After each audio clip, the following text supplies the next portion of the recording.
Hey guys, welcome to the very first episode of Hourglass Cinema from Victims and Villains, a nonprofit dedicated to educating and engaging individuals on mental health awareness and suicide prevention through pop culture. On this episode, we are talking about A Quiet Place Part 2. We're sitting down with Chloe Traicos, the writer behind Introducing Jodea, and we're also talking about Caveat, which is going to be streaming on Shudder as of June 3rd. You guys are going to get both a spoiler-free and a spoiler-filled discussion on that one. We're going to start things off with with Matthew Basil, who sat down with writer behind Introducing Jodea. I hope you guys enjoy this.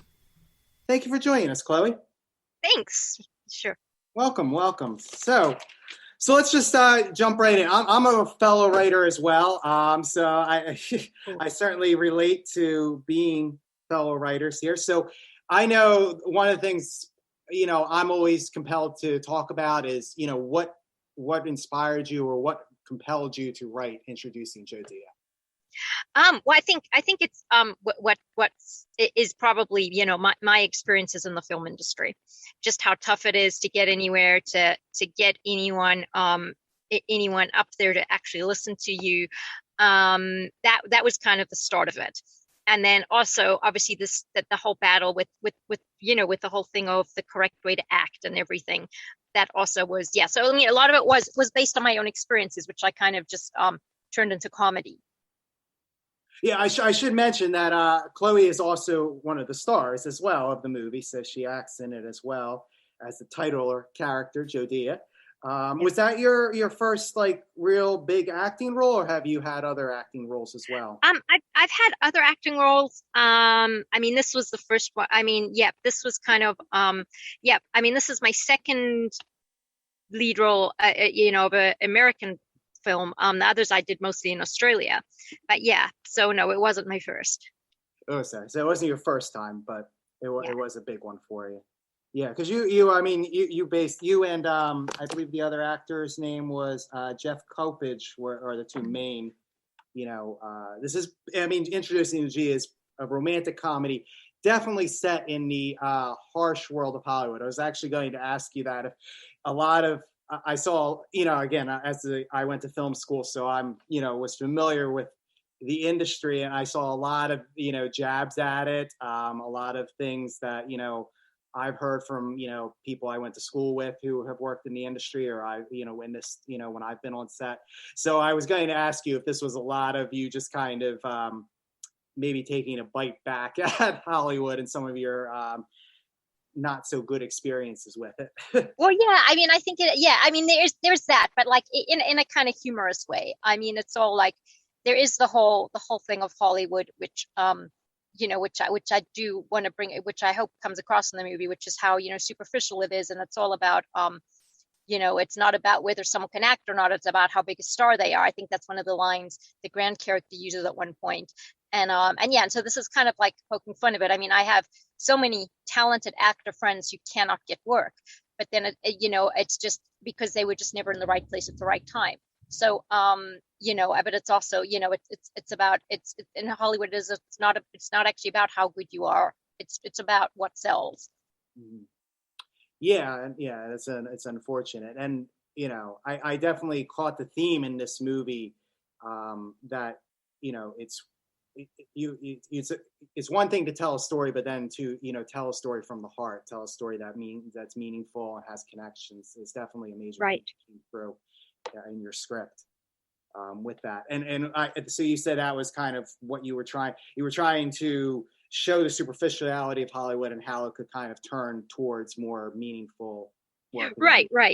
Yeah. So that was kind of it. Yep. And and sort of like how the Zach character is, he is superficial, but he does actually have a heart, which is just sort of the one thing I wanted to bring across with this character. Yep. Yeah, I think he did a good job. I mean, Zach is definitely a likable character, despite at the beginning, especially being very kind of in the Hollywood machinery. That's very, just let's just make the big budget, stuff. Yes. So you did a good job with that, and I mean, thank you.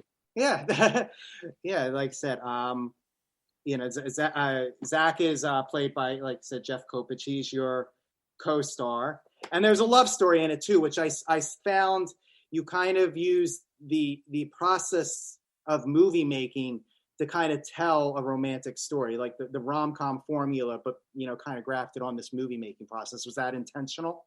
No, it was the whole the rom-com formula with the love story. That was, it was kind of it. I wanted it to be, the classic rom-com formula: boy meets girl, boy hates girl, boy and girl fall in love, boy and girl separate, sad montage, boy and girl come together, happy ending. I generally just think with when I've gone to what I've thought were romantic comedies and they haven't followed that, or they've had a sad ending, I've been really disappointed.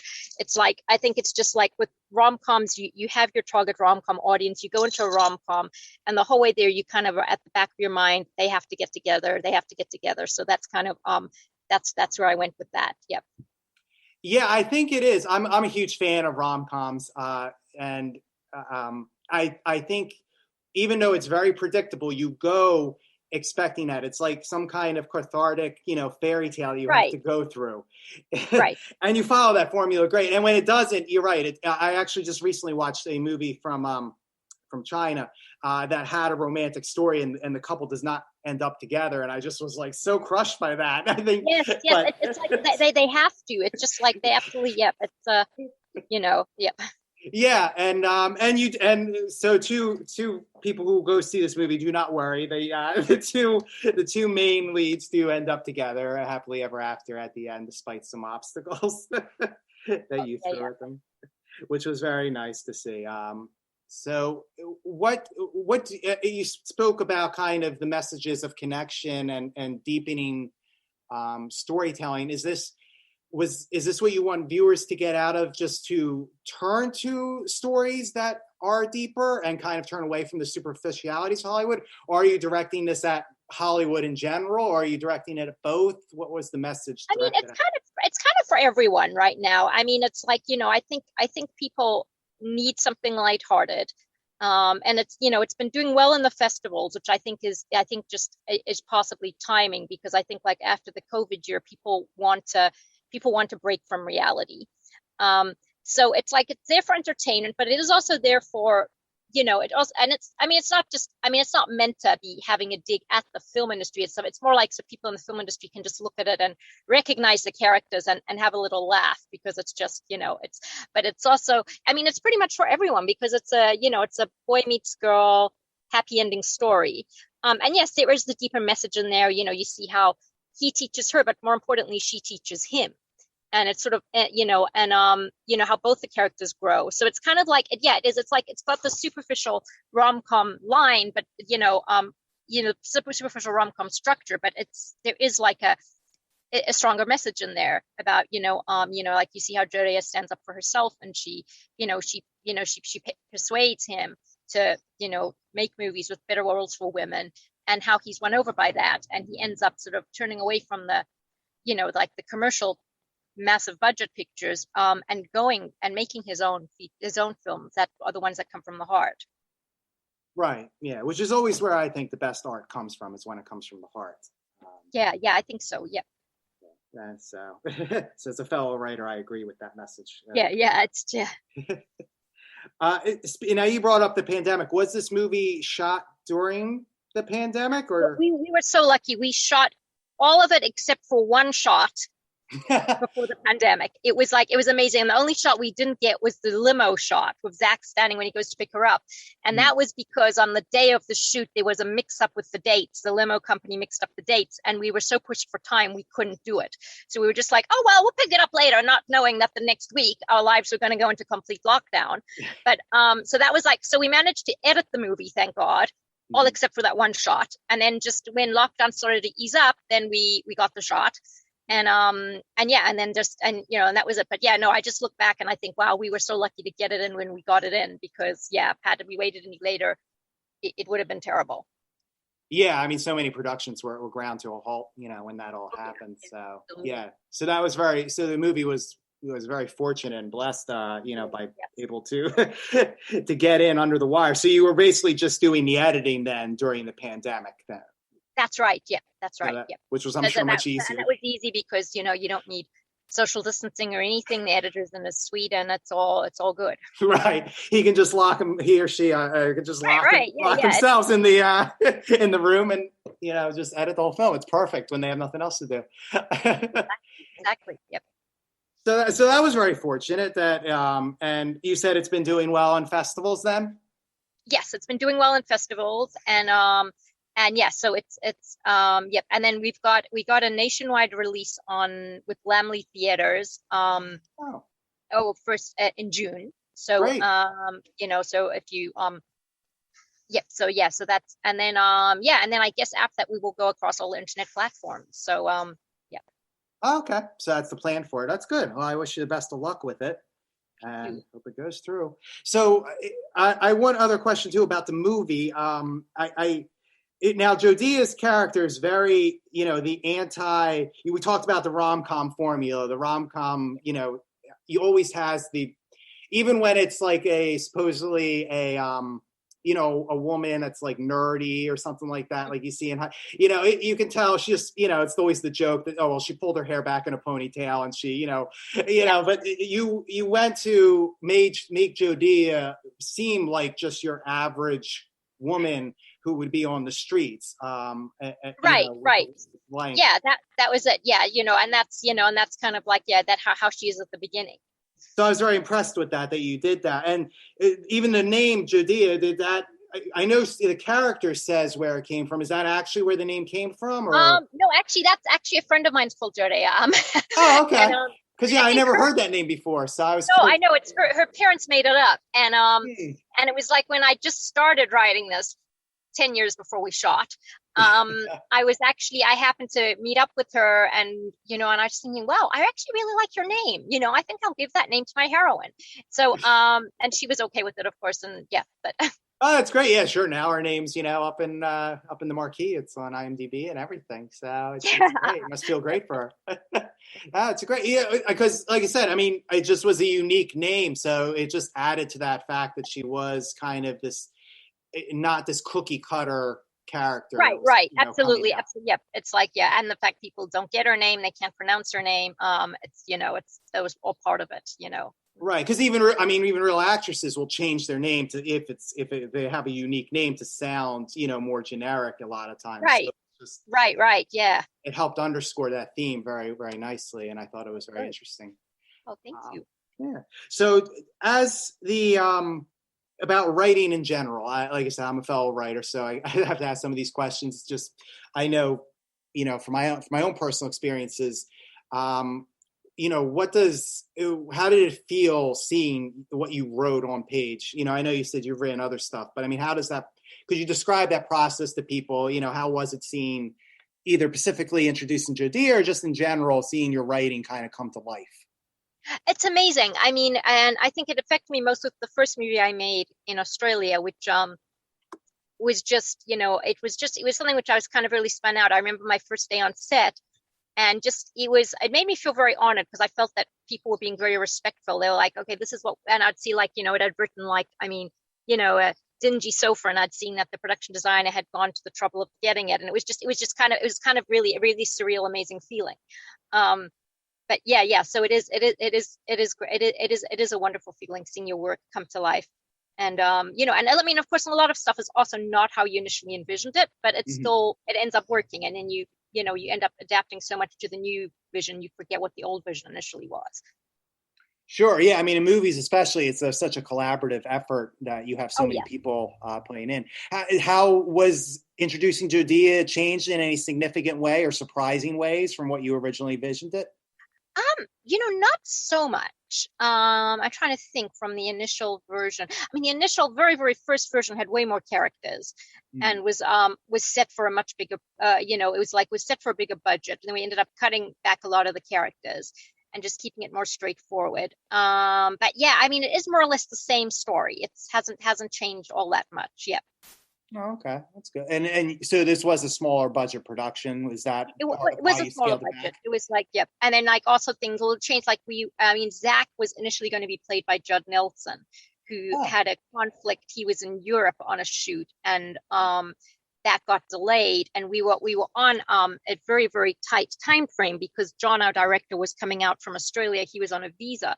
He only had X number of weeks to shoot it in.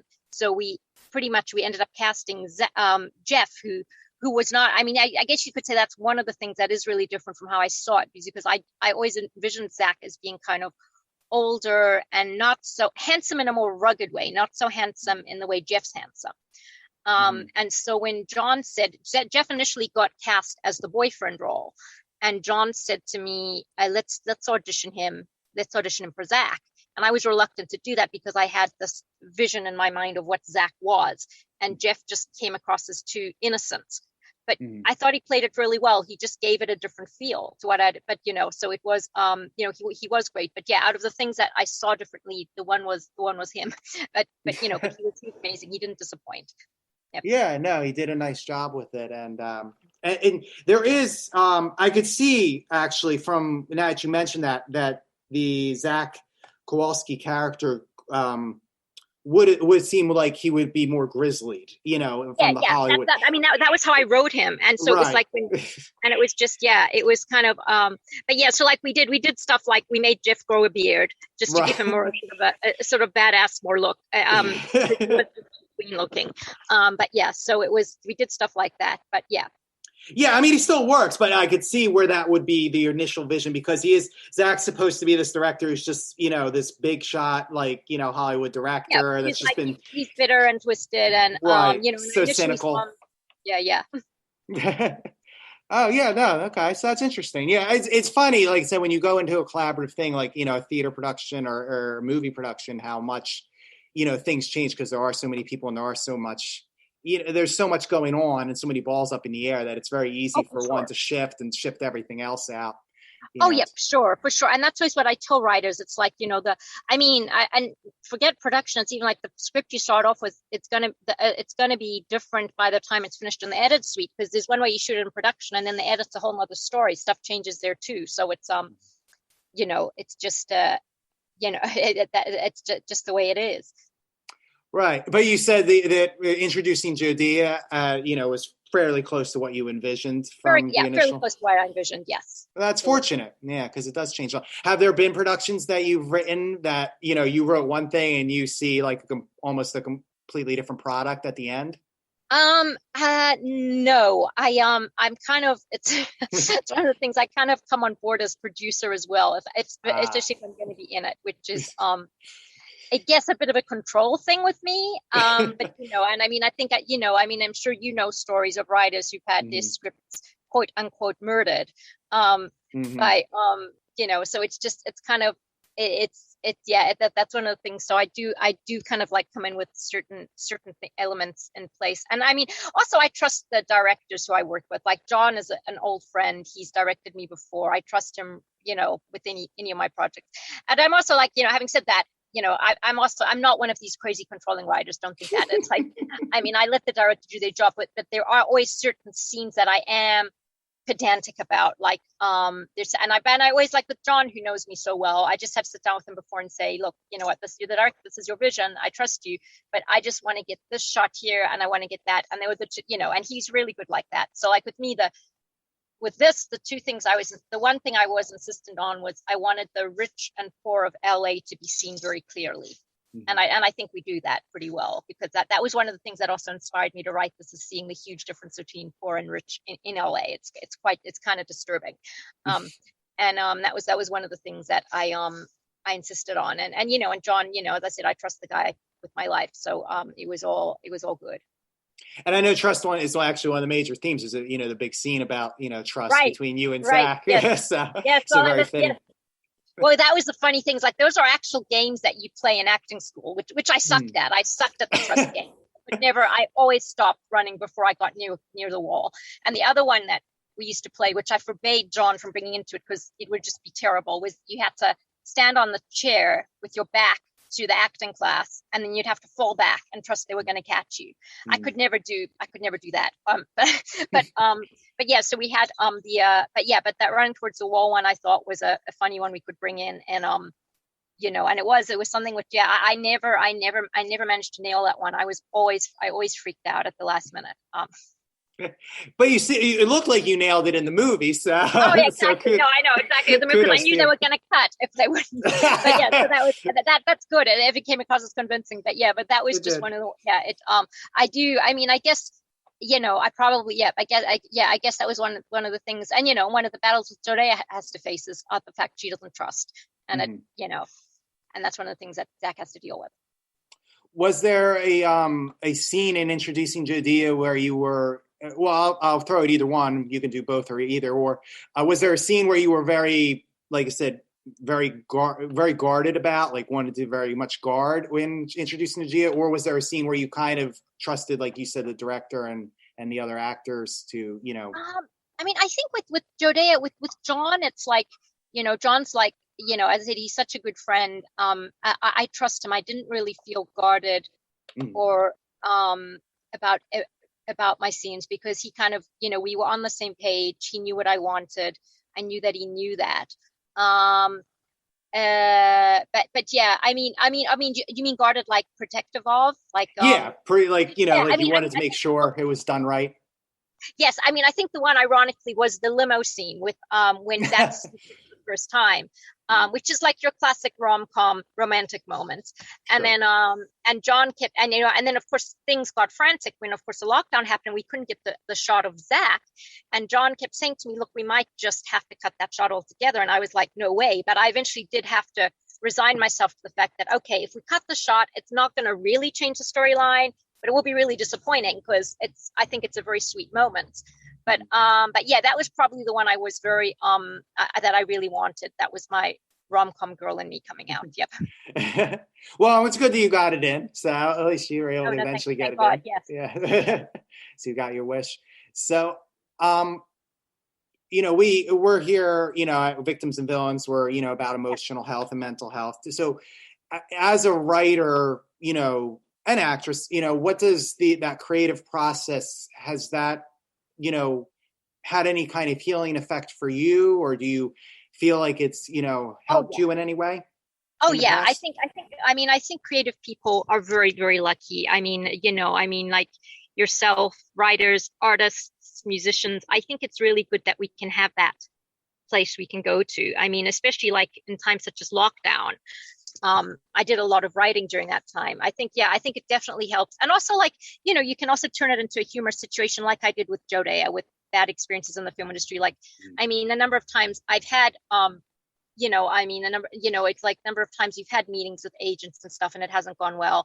And I made Grant ultra rude for the sake of humor, but they don't tell you you're ugly, but they say you don't have the right look, which kind of means the same thing. But right. So, and that's, but I wanted to make it funny with Grant saying, and and they don't say get breast implants, but they say, have you considered breast implants and stuff like that. But so I made Grant say all those things just to make it a little over the top and funny.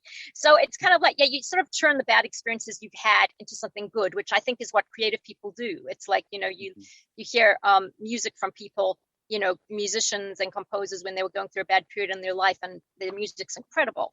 So I think as an artist, I think if you're going through something bad internally, you should use it.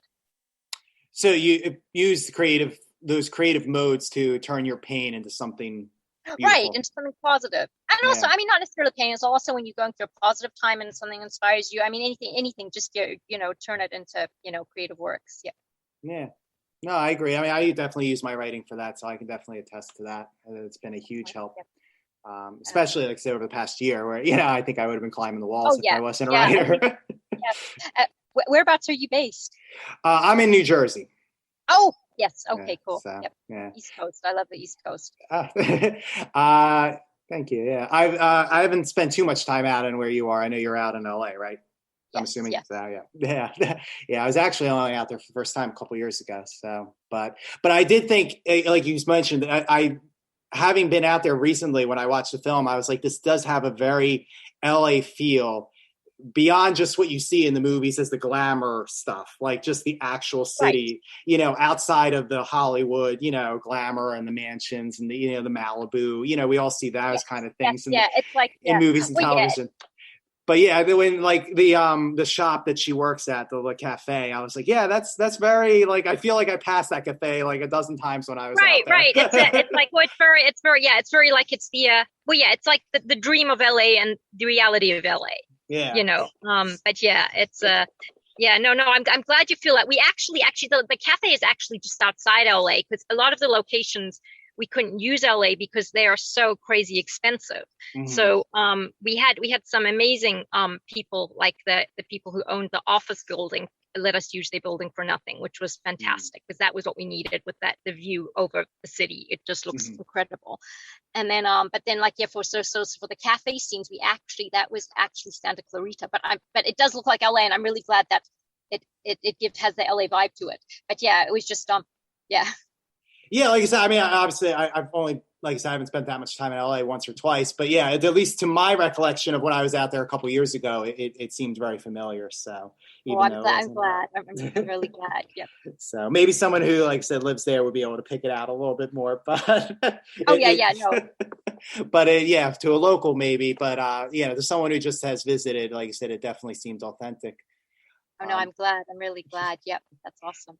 So going back to writing and the acting, I know you've done it. Do you have any advice? Because I know we as we said, this certainly has some of the horror tales you get out of Hollywood. Do you have any advice for anyone out there who is looking to become a writer or an actor in movies, or in any kind of? I mean, I think and this is one I quote from Judd Nelson. He is don't take anything personally, which is very true. And it's the hardest one to follow, because we are sensitive people. And it's so hard not to take it personally when you send someone a script and you don't hear back from them, or they reject it. It's just, that's the one thing. And another thing, which I personally say, is don't do it unless you have to do it. This isn't a case of, you don't do it because you want the money. You don't do it. You absolutely, this is a really, really hard industry to be in. And you're doing it because there is no other option. You absolutely have to do it. And that's how it is with me.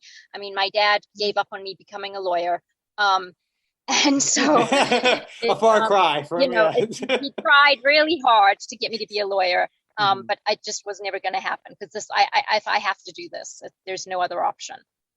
And very good advice. And I mean, I like I said, as a writer, definitely both of those things, are things that I have to keep in mind as well. And my parents were, the same way. It was be a doctor, it was their big thing, and there was no other option but to become a writer. So right, and I think it's like that for all artists. I think it's like Matthew, I'm so sorry. I have another interview I have to do at 3. Oh, so sure. I am.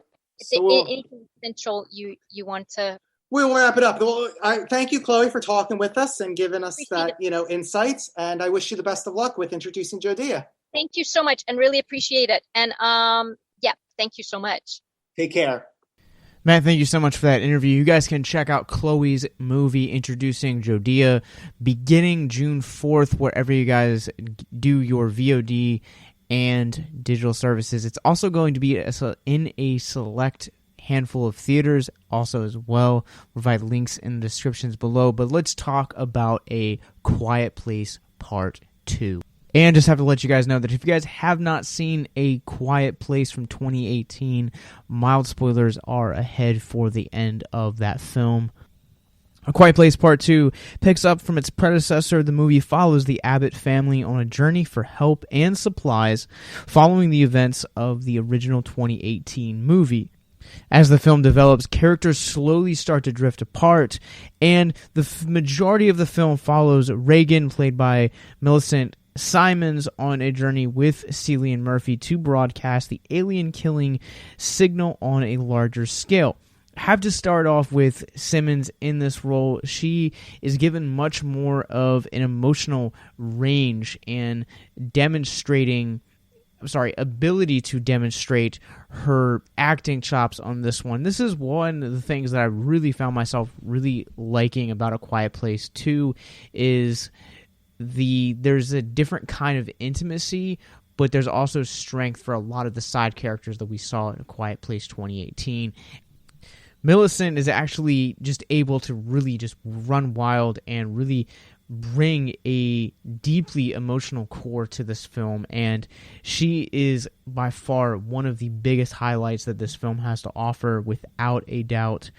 The decision to split the characters allows not only for world building, and spoiler alert, this film actually opens up on day one when the aliens first come. We still don't have a name for them, but we now at least have their origin story and kind of how they landed to Earth via a meteoroid.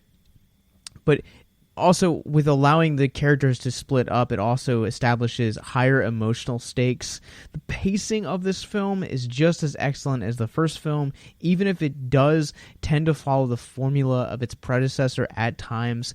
There were moments where I've seen A Quiet Place so many times that in this film, because the way it was structured, I found myself predicting moments that were going to happen before they did, and that kind of took away a little bit of the experience for me. And perhaps the one thing that this sequel actually has over its predecessor is John Krasinski actually not being tied down to being both on screen and off screen as the director is at the same time. Yes, he's in this film for a very brief extended cameo in the prologue, but like I said, it picks up from the events of the last film, and there's such a smooth transition between its prologue to the picking up. It's actually one of the biggest highlights that I will call out, but this one allows Krasinski to really stretch his legs as a director.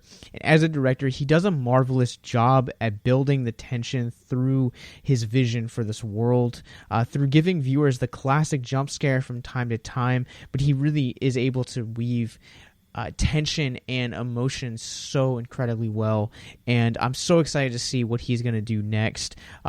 Bigger stakes for this film, like I said, and Emily Blunt has even said in interviews that the first film had its own rules, whereas this film you're kind of going off the path, and you're really seeing these characters explore into a world that they don't entirely know. And that's a scary thing. And that's something that I really found myself really enjoying about this movie as well. And with that, Krasinski really is able to thrive in that environment.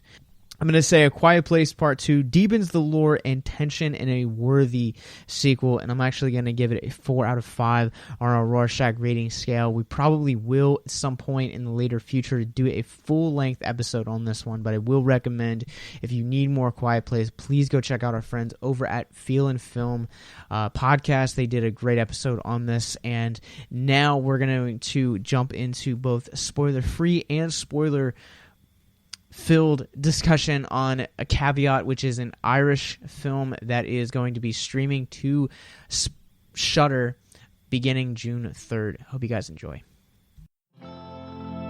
If you or someone you know is listening to this podcast right now and you're struggling with suicide, addiction, self-harm, or depression, we encourage you guys to please reach out.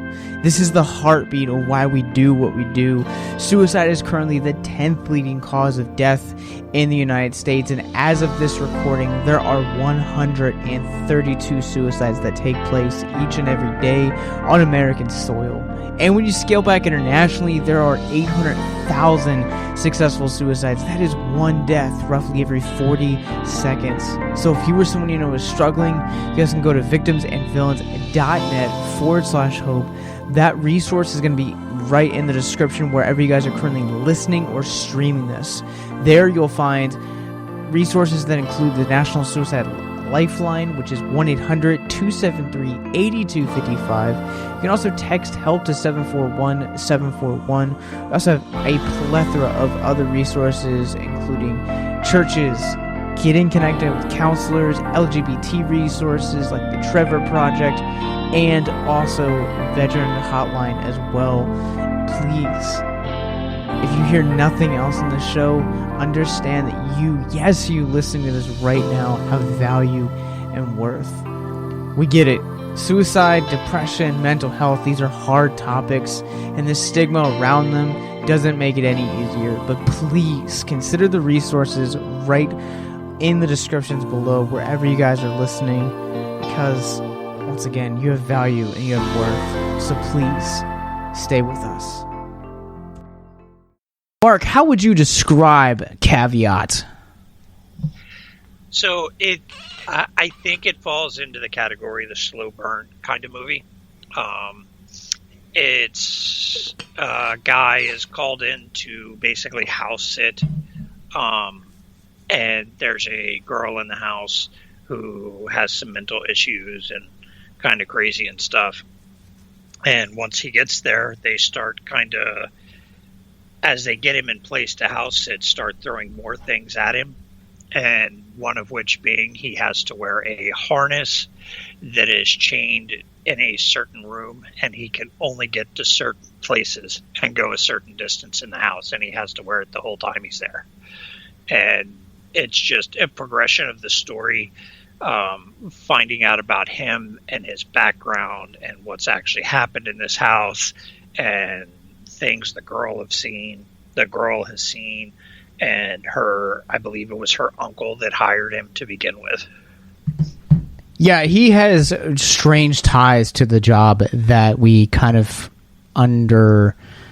we start to learn as the film progresses. And just kind of jumping into like general thoughts on this movie, this was a film that I kind of was expecting something along the lines of like Annabelle or like Child's Play because of how they used the rabbit in the marketing. I didn't watch a trailer for this.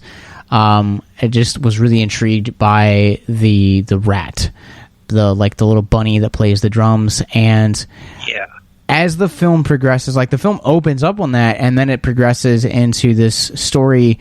Like I just felt like I know that like my expectations halfway through the film weren't what it was going to be, and I was fine with that. I made peace with that, but I felt like the film just never reached the level of quality that the mystery was trying to unravel, so to say. So, I mean, for the kind of movie that it is, being a slow burn kind of thing, there was enough going on to kind of keep you engaged for the most part. I mean, not as much as, say, a Hereditary or Midsummer, but there was still enough going on to keep you there. The only issue I really had story-wise is it seemed to have almost 4 or 5 different story elements, but never really fully developed any one of them. Yeah, thank you so much. Like, this is a movie that you have to pay attention to, which I don't mind at all. We were just recently on, Celeste and I were recently on our friends the Ghouls Next Door podcast talking about Hereditary.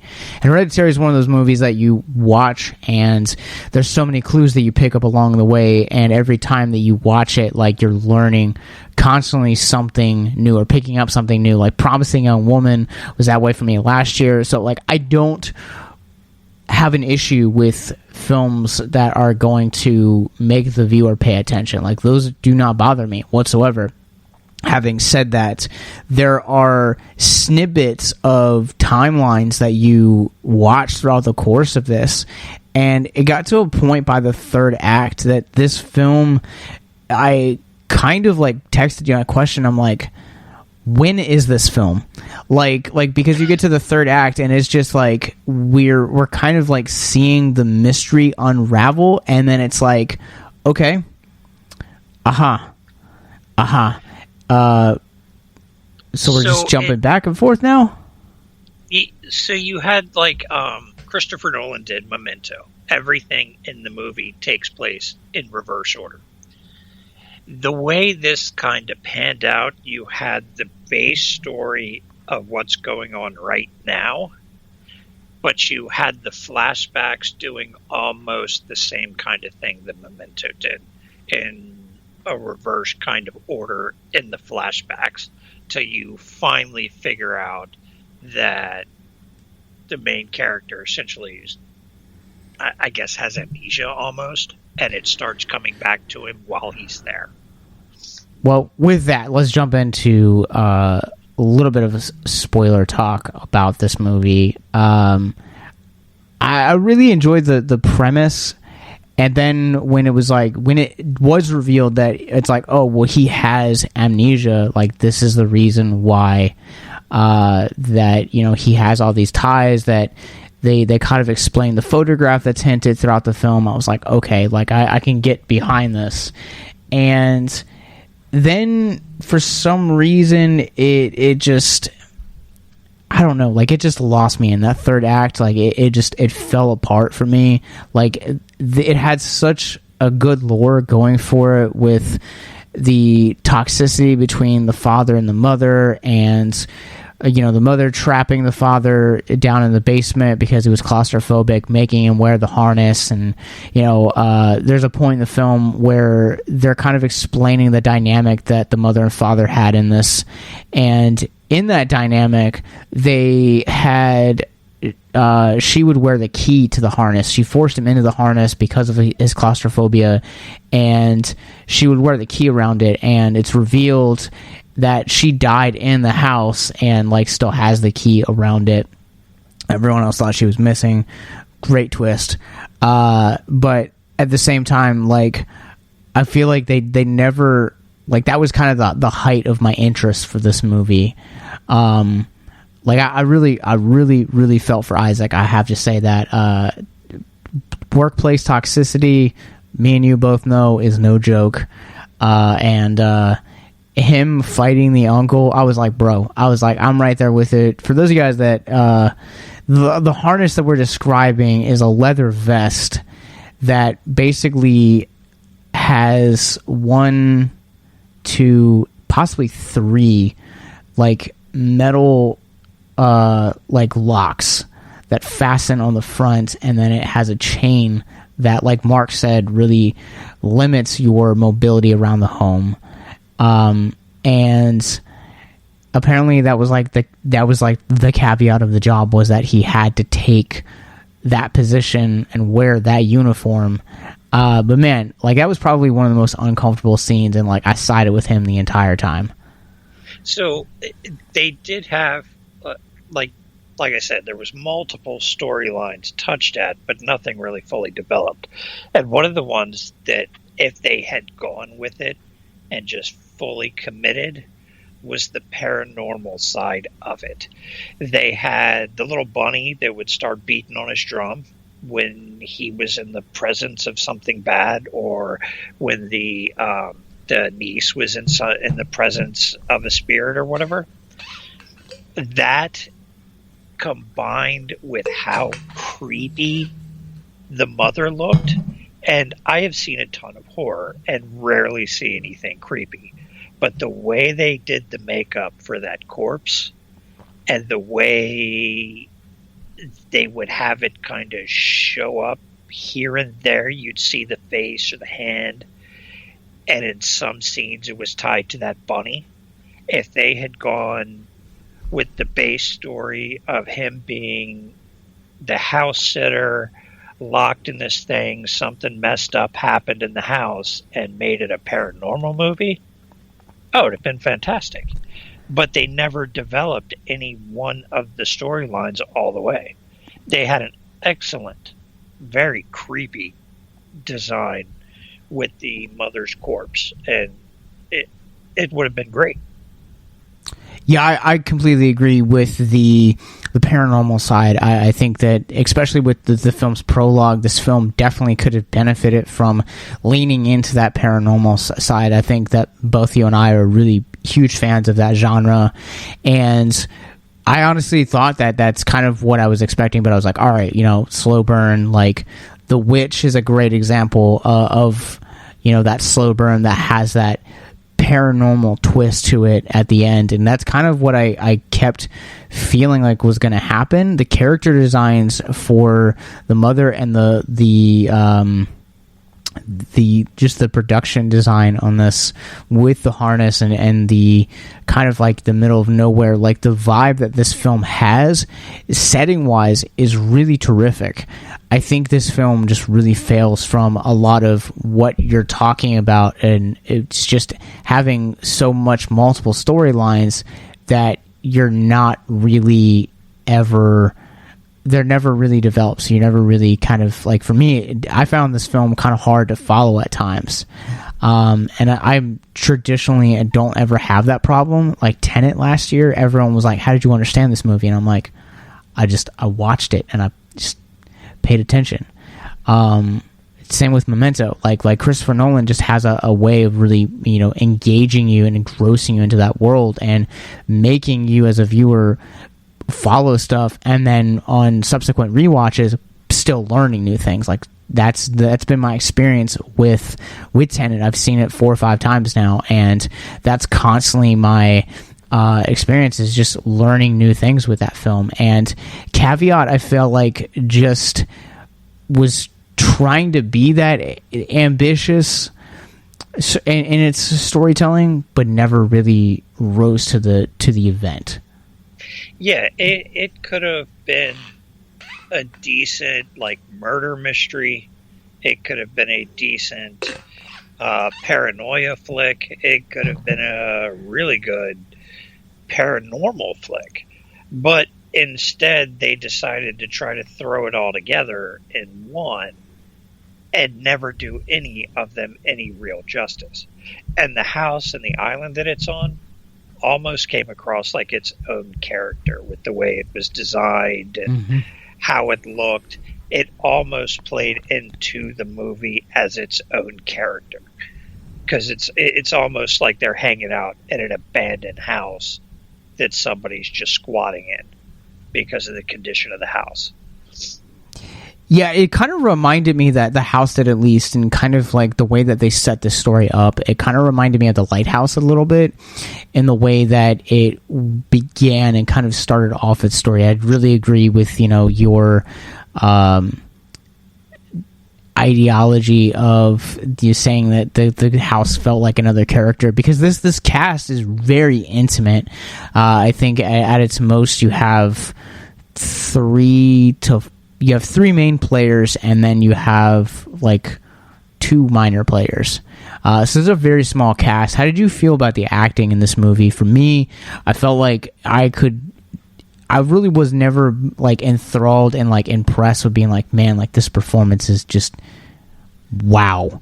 Like to me, like they just kind of all felt like fine, I guess is the best way I can put it. It was okay. The uncle just felt kind of grimy, but he didn't really sell it very well. The main guy,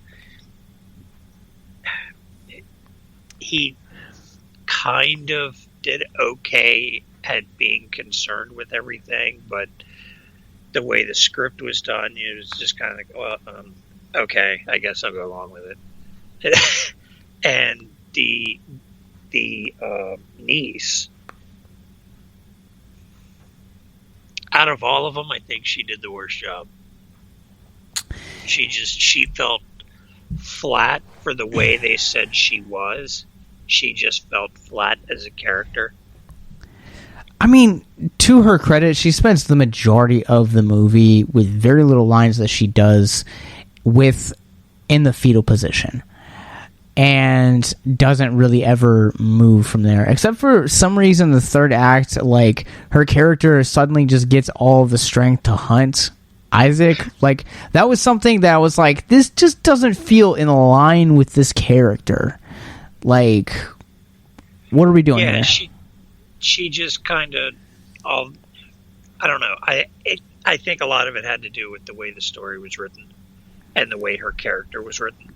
When she did have lines and acting outside of just sitting there, it was very flat. And what they say she was it schizophrenic, I believe it was? Yep. And she just didn't come across that way. She came across more as, something happened in the house that I saw. I know what happened. They keep me locked up here now. Yeah, she seemed like she was struggling a lot more with PTSD and kind of reeling and reverbing from the traumatic disorder, the traumatic event of either seeing her father dead, or the notion of maybe her mother did it, or just, you know, just even living in a place with that much of just bad marriage, so to say, because they also did a really bad job at they did a really good job at kind of at least telling you as the viewer, like, this was a bad marriage. Like, there's no ifs, ands, or buts about it. It was a terrible marriage. The mother was psychologically abusive to the father and laughed at him for it. Yeah, that would make more sense than what they put out there as the story for her, for that character. But she just, I don't know, she just seemed emotionally vacant for everything. And you would think, even with PTSD, that there would be some sort of emotion there in general. But there's just nothing. She was just bland.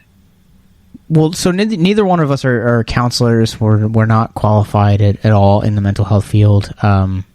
The whole point of Victims and Villains is to connect people with counselors and to raise awareness for mental health awareness and suicide prevention and hope and value. But, you know, I think to a degree that, you know, trauma and grief, whatever she's going through, plays on the body in multiple different ways.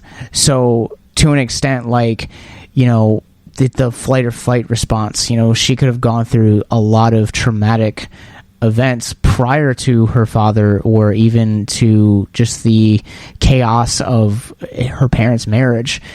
They could have, you know, she could have gone through a number of different things, and because of that, you know, finally, like, the straw that breaks the camel's back, that's why she is emotionally vacant, just unavailable, in my regards. But again, I feel like we're reading a lot deeper into this story than we probably should.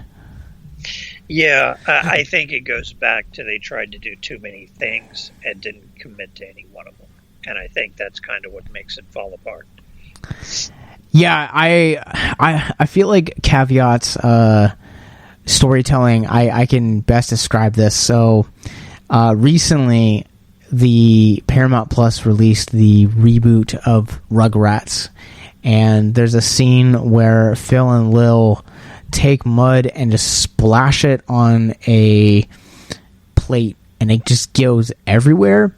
And that's what I feel like a lot of the storyline is for Caveat. Caveat has all of these ideas, and they're just throwing them at surfaces and just, like, following the new blueprint of mesh that they've created by doing those actions. Yeah, almost like they're just throwing it all at the wall and hoping something sticks. Exactly. Well, let's talk about a mental health moment for this movie. And for this one, I feel like having both of us having gone through workplace toxicity, Isaac definitely goes through, to say that he goes through a fair share of workplace toxicity would be a massive understatement. But how would you say that workplace toxicity has affected your mental health in the past? It's one of those things that when it's happening, you don't realize how much it affects you till later. I had to deal with a very hostile workplace in the past that it's been years since I worked there, and I still now am paranoid I'm doing something that's going to get me in trouble. It was a place where you'd get yelled at for doing exactly what you're supposed to be doing, and somebody else would go tell an owner they're not doing anything, or they didn't tell me what they were doing, and we'd get yelled at for doing our job. And it ends up kind of screwing with me now still, just being paranoid about getting yelled at over anything I do, getting in trouble for essentially doing my job. Yeah, I also, too, have gone through my fair share of workplace toxicity, and workplace toxicity is one of those things that, like you said, like, you don't really recognize it until like you're removed from the situation. Like you just kind of consider it normal, and then you get home or it's a couple weeks later and you're like trying to figure out why you're miserable or why you're lashing out at loved ones or those close to you. And then it boils down to, oh, this is an environmental thing that is having a deeply, almost like spiritual level, to where it's like really hurting you on like the most intimate of levels emotionally. And for me, like my workplace toxicity, like at its height, was really early in my marriage, and it got to a point where that was like literally all I could talk about, and I couldn't sleep. I had really bad anxiety, like you were talking about, Mark, like all the time. And finally, like there was some power shift things that happened, and like it got adjusted, but like I still like it had to deal with like the fallout of that like workplace toxicity. And like even to this day, like I still have like remnants that will still pop up every now and then. And you know, most of it is like kind of like gone. It's like healed. Like relationships are like that needed to be mended are mended. Those that need to be, you know, cut ties with or cut. But I mean, it's no joke. Like it's something that, you know, definitely sticks with you. Yeah, and it's not until you realize what's going on that you really kind of figure out, hey, no, I am doing what I'm supposed to be doing. Everything's okay. It was just a reaction to what was happening previously. Yeah, and I just want to encourage anyone too, is like, never ever bend your morals for a job. Like if your job is like telling you to bend things that you know are wrong or shady, like just walk away. That fed into some of my workplace toxicity too experiences, but they were like little moments that were like over within an hour, but like I still like don't feel like I should ever have to defend my morals at a job. But I just want to encourage anyone listening to that right now, just throw that in there. Yeah. Feel okay to, no, I'm not comfortable doing that with whoever's trying to make you do what you don't agree with for whatever reason. Very true. So we're going to put caveat through our Rorschach rating scale, 0 to 5, halves being allowed. Where would this land for you? 2.5. It was okay. I am going to go slightly a little bit lower and go 1.5. Man, like this movie just, like you said, like just was too busy and just trying to do a little bit too much and not enough time. I feel like maybe the story could have benefited from a longer format, like a television like mini series or something along those lines. But yeah, this movie, not the best we've seen this year. Yeah, if they had just stuck with one of the storylines, I mean, I would have preferred sticking to creepy ghost corpse mob, because that corpse was freaking creepy. That probably would have worked better than trying to deal with 3 or 4 different storylines in an hour and 20 minutes. Yeah, well, you guys can stream Caveat starting June 3rd, 2021 exclusively on Shudder. Mark, where can people find you online, though? Right now, I'm just doing my commission work and showing up on Instagram as Titanium Juggernaut Painting.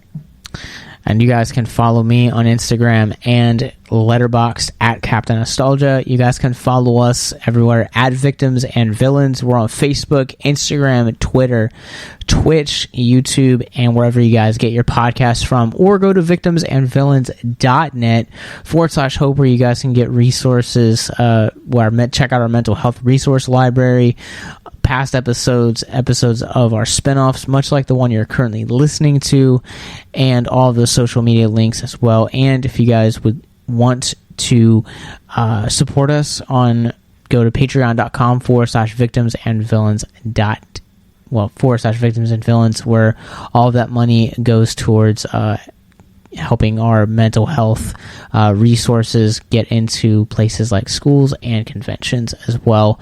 But that's going to do it for us. Thank you guys for hanging out for this mighty Mental Health May. We'll see you guys in June for Celebration of Diversity.